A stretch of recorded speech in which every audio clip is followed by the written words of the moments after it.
हजार रुपए का सम्मान उस आत्मा के शांति के लिए भगवान से प्रार्थना है कि हे परमात्मा, वो महान आत्मा जहाँ कहीं भी हो उस आत्मा को सुख शांति जगह स्थान मिले।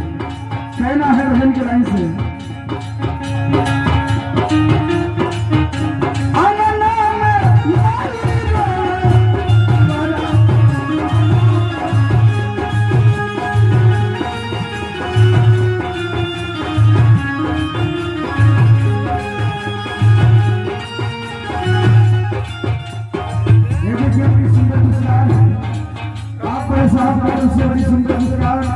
उस महान आत्मा के शांति के लिए भगवान से प्रार्थना है कि हे परमात्मा, वो महान आत्मा जहाँ कहीं भी हो उस आत्मा को सुख शांति व्यवस्था मिले। कहना है, गीत की लाइन पर ध्यान दीजिएगा।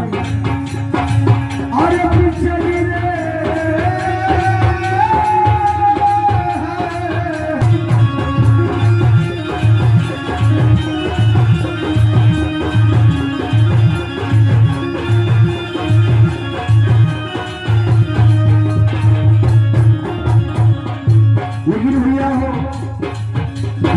समय की लाइन बताओ तभी जब इस समय लोग लाश के परमात्मा से कहती है कैसे